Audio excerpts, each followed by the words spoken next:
I might be overthinking, but this question I posed to myself had me thinking a little bit. It's, if you're always who you were, are you ever who you're supposed to be? And I mean, maybe I'm thinking too in depth about it, but if you want to be that future person, but you're content with who you are, is that who you're supposed to be, or is that you holding yourself back from being that person?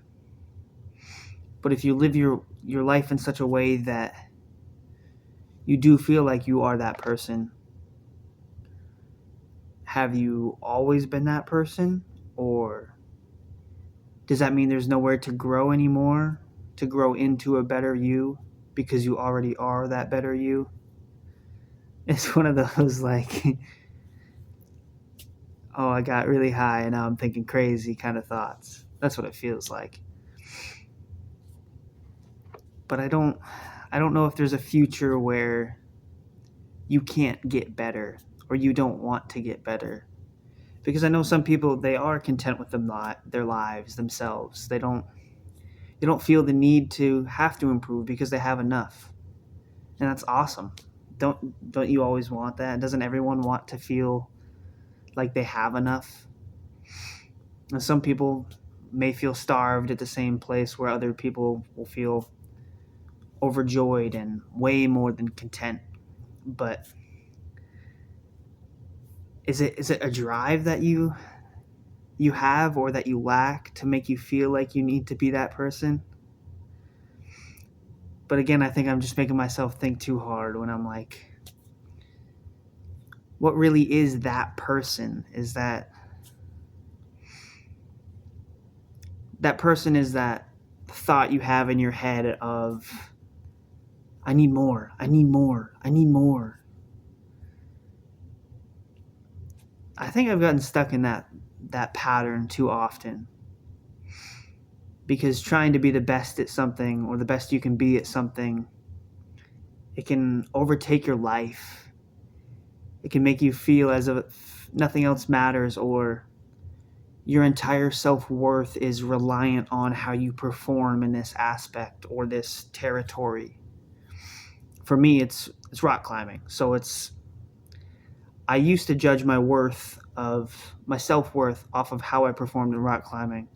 And if I hurt myself or I had a bad day, you make yourself feel awful.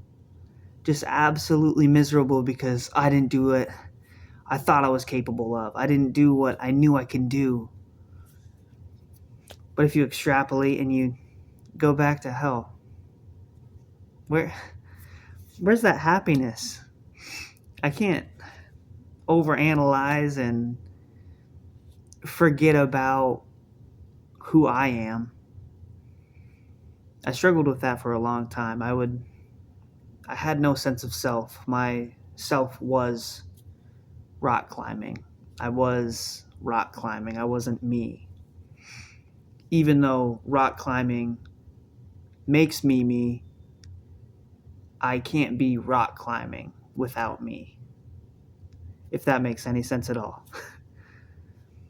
Because if I'm judging my worth off of this thing and I perform badly here, I make myself feel bad. But if I feel good, no matter what happens in the rock climbing aspect, it has no bearing on how I function as a person.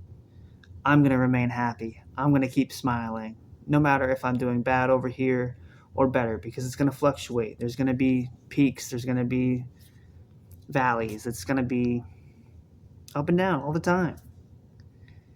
And I can't take that and judge myself off of it. So maybe that's where the question stems from, because if I'm always who I was, which is me, am I ever going to be what I want to be? I think I'm getting more lost in thought. But all to say that if you remain yourself, this extra aspect can only add to your life because you're not going to let it detriment your experience, your relationships, your relationship with yourself, especially. So that's that's my high thought for the day.